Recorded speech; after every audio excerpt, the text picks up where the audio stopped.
Hello दोस्तों, आज के इस वीडियो में हम लोग जानेंगे प्रॉफिट एंड लॉस का बेसिक, ठीक है ना, जिसे हिंदी में लाभ और हानि कहते हैं। इसका हम लोग बेसिक जानेंगे और यहाँ पर इसका कॉन्सेप्ट क्या बनता है वो समझेंगे, ठीक है ना। इससे पहले वीडियो में हमने परसेंटेज अच्छे से पढ़ा है, ठीक ना, और वो हमने कंप्लीट कर लिया, ठीक ना। आर.एस. अग्रवाल के जितने भी क्वेश्चन थे उसको हमने कंप्लीट कर लिया है और इस वीडियो में हम सीखेंगे प्रॉफिट एंड लॉस चैप्टर, ठीक ना। इसका बेसिक कॉन्सेप्ट क्या होता है, तो इसमें तीन चीज़ों का हम लोग अध्ययन करते हैं, ठीक है ना। एक तो होता है क्रय मूल्य, किसी वस्तु का क्रय मूल्य मतलब खरीदने का मूल्य, सेलिंग प्राइस मतलब बेचने का मूल्य, और अंकित मूल्य मतलब मिनिमम रिटेल प्राइस या फिर जिसको हम लोग मार्केट प्राइस भी कहते हैं, ठीक है ना। तो यहाँ पर हम लोग प्रॉफिट एंड लॉस किसके बीच में निकालेंगे, ठीक ना, और जो आगे छूट और बट्टा होता है, ठीक ना, उसको हम लोग एक अलग चैप्टर में पढ़ेंगे, है ना। लेकिन उसका भी बेसिक थोड़ा बहुत हम लोग जान लेते हैं क्योंकि वो यही से स्टार्ट होता है, ठीक ना। तो हम लोग यहाँ पर देखते हैं जैसे कॉस्ट प्राइस। तो कॉस्ट प्राइस क्या होता है, किसी वस्तु का मूल्य, ठीक ना, किसी वस्तु को खरीदने का मूल्य। तो मान लिया कि वो मूल्य कितना है, 100 रुपये है, ठीक ना, 100 रुपये है और उस पर लिखा कितना गया है, ठीक ना, उस पर लिखा कितना गया है, तो उस पर लिखा गया है, जैसे ये 100 रुपये का है और इस पर लिखा गया है 140 रुपये, ठीक ना, 140 रुपये। तो यहाँ पर क्या होता है कि जैसे ये 100 रुपये की चीज़ है और उस पर जो MRP है वो लिखी हुई है, ठीक ना, 140 रुपये। और इसी पर हम लोग क्या करते हैं, जैसे यहाँ पर क्या होता है कि इसी पर हम लोग क्या करते हैं कि यहाँ पर मान लिया कि शॉपकीपर ने कहा कि इस पर 20 रुपये का आपको छूट मिल जाएगा।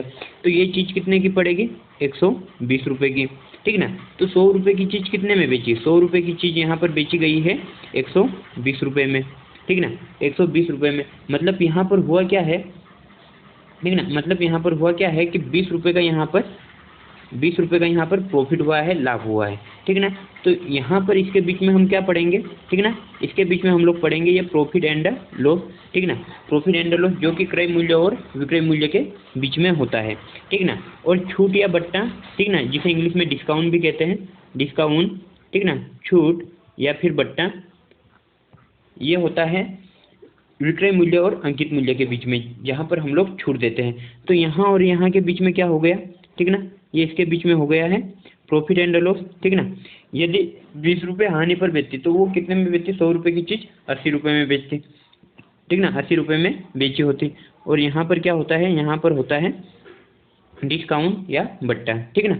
क्रय मूल्य को लागत मूल्य भी कहते हैं, ठीक ना। ये एक दूसरी बात है कि क्रय मूल्य को लागत मूल्य भी कहते हैं। कभी कभी क्वेश्चंस में हमें लागत मूल्य भी लिखा हुआ मिल जाएगा, ठीक ना। तो इसको हम लोग लागत मूल्य भी कहते हैं। अब आगे हम लोग देखते हैं कि यहाँ पर जो क्रय मूल्य है, विक्रय मूल्य है और अंकित मूल्य है, उसके क्वेश्चन कैसे सोल्व करेंगे, तो उसका हम लोग थोड़ा सा बेसिक जानते हैं, ठीक ना। उसका हम लोग थोड़ा सा बेसिक जानते हैं यहाँ पर कि इसको हम लोग सोल्व कैसे करेंगे। जैसे यहाँ पर कॉस्ट प्राइस हो गया, ठीक ना, कॉस्ट प्राइस हो गया जिसे हम CP लिख देते हैं, और यहाँ पर सेलिंग प्राइस है, ठीक ना, जिसे SP लिख देते हैं। तो यहाँ पर क्या हुआ कि कोई चीज़ है, ठीक ना, कोई चीज़ है जो कि 100 रुपये की है, ठीक ना, 100 रुपये की है और उसे 120 रुपये में बेचा जाता है। तो हमें यहाँ पर निकालना है प्रॉफिट, ठीक ना, इसका प्रॉफिट कितना है ये हमें निकालना है। तो इसको कैसे निकालेंगे हम लोग, यहाँ पर, ठीक ना, यहाँ पर प्रॉफिट कितने का हुआ है, तो 20 रुपये का, ठीक ना, 20 रुपये का प्रॉफिट हुआ है किस पर, कॉस्ट प्राइस पर। कुछ भी चीज़ हो, चाहे वो प्रॉफिट हो या लॉस हो, ठीक ना, चाहे वो प्रॉफिट हो या लॉस हो, वो हमेशा किस पर होगी, वो होगी कॉस्ट प्राइस पर, ठीक ना। प्रॉफिट या लॉस हो वो कॉस्ट प्राइस पर होगी और इनटू कर देते हैं हम लोग 100, ठीक ना, ताकि हमें जो प्रॉफिट परसेंटेज है वो मिल जाता है, ठीक है ना। प्रॉफिट परसेंटेज है वो हमें मिल जाता है। तो यहाँ पर क्या हुआ कि जैसे ये 100 रुपये की चीज़ थी, ठीक ना, 100 रुपये की चीज़ थी, उसको हमने 120 में बेच दिया, ठीक ना, 120 में हमने उसे बेच दिया। तो हमें प्रॉफिट परसेंटेज कितना हुआ, ठीक ना, तो उसके लिए हम लोग 100 का मल्टीप्लाई कर देंगे, ठीक ना। तो प्रॉफिट परसेंटेज यहाँ पर हमें मिल जाएगा 20%। मतलब क्या हुआ, 20% का प्रॉफिट हमें हो गया। एक यहाँ पर एक ध्यान देने वाली बात एक और है, ठीक ना, यहाँ पर ध्यान देने वाली बात एक और है कि यहाँ पर हम लोग कॉस्ट प्राइस को हमेशा हम लोग मानते हैं 100%, कॉस्ट प्राइस को हमेशा हम लोग मानते हैं 100%, ठीक ना। और सेलिंग प्राइस क्या होगा, इस पर हमें 20% का लाभ चाहिए, ठीक ना, 20% का लाभ चाहिए। तो यहाँ पर हम लोग 20% का लाभ लिख लेंगे और सेलिंग प्राइस उसकी क्या हो जाएगी, 120% की, ठीक ना, 120% की। और यदि हमें यहाँ पर डिस्काउंट या बट्टा हमें निकालना है, ठीक ना, यहाँ पर ये मान के चलो कि एमआरपी भी दिया हुआ है या मार्क्ड प्राइस जिसको हम लोग लिख लेते हैं, है ना। यहाँ पर हमें जैसे ये 100% की चीज़ है उसको हमने लिख दिया 140%, ठीक ना, 140%। तो यहाँ पर क्या होगा कि जैसे यहाँ पर यदि, ठीक ना, 140 में हमें 20% का यहाँ पर डिस्काउंट दिया हुआ है, ठीक ना। तो इसका मतलब ये होगा, यहाँ पर क्या होगा कि 20% का यहाँ पर बट्टा मतलब डिस्काउंट दिया हुआ है, ठीक ना। अब थोड़ा सा हम लोग इसका जो बेसिक क्वेश्चन है वो किस प्रकार से सोल्व करते हैं वो देख लेते हैं, ठीक ना। तो यहाँ पर क्या होगा कि जैसे कॉस्ट ऑफ प्राइस है, मतलब किसी वस्तु का खरीदने का मूल्य है, यहाँ पर मान लिया कि 25,000 है, ठीक ना, 25,000 है। उसका सेलिंग प्राइस हमें निकालना है, ठीक ना। उसका सेलिंग प्राइस हमें मान लिया कि निकालना है, और उस पर हमें प्रॉफिट कितने का चाहिए, हमें प्रॉफिट चाहिए उस पर प्रॉफिट चाहिए 20% का, ठीक ना, 20% का उस पर प्रॉफिट चाहिए। तो कितने में उसको बेचा जाए, ठीक ना। तो यहाँ पर क्या होगा, जैसे हम लोग इसको 2-3 कॉन्सेप्ट से कर सकते हैं, ठीक ना। तो यहाँ पर क्या होगा कि जैसे हम लोग पहला कॉन्सेप्ट देखते हैं यहाँ पर कि इस पर पहला कॉन्सेप्ट क्या अप्लाई होगा।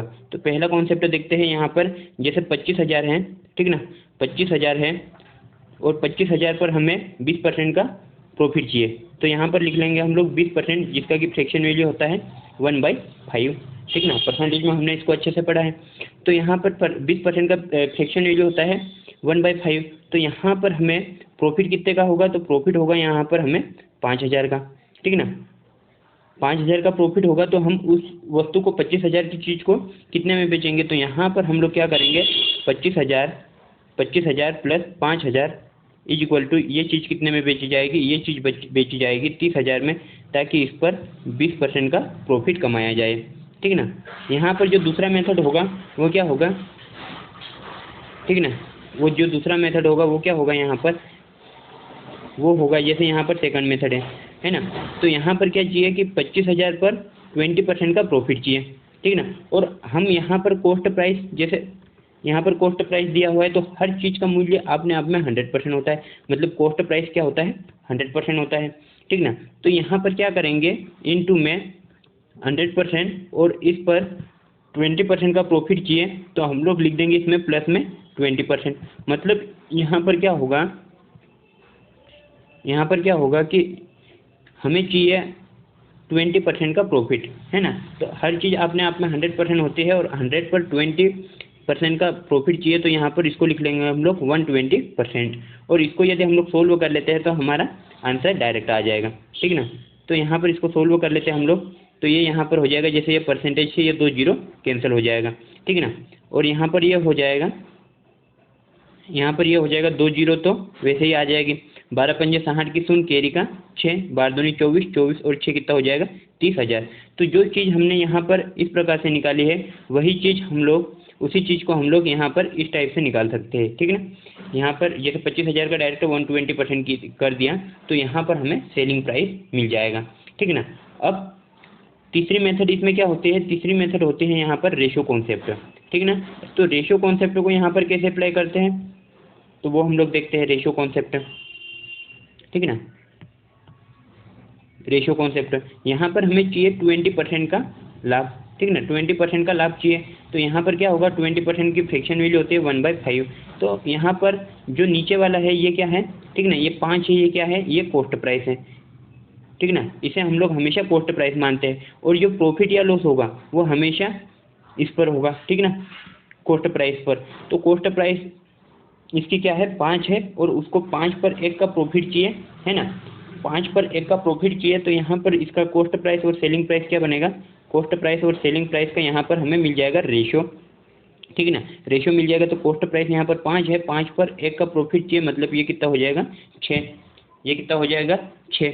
तो यहाँ पर क्या हुआ कि मतलब पूरा जो कॉन्सेप्ट है, ठीक है ना, जो अगर रेशियो एंड परसेंटेज का बेसिक नहीं पढ़ा है तो ये चीज़ें मतलब समझ में नहीं आने वाली है, और इसी चीज़ से पढ़ेंगे ताकि हमें विथिन सेकंड में आंसर मिल जाएगा, ठीक ना। इसी मेथड से पढ़ेंगे तो हमें विथिन सेकंड में आंसर मिल जाएंगे। तो यहाँ पर क्या होगा कि हमें इस चीज़ को मतलब हमें प्रॉफिट परसेंटेज निकालना है, ठीक ना, प्रॉफिट परसेंटेज निकालना है।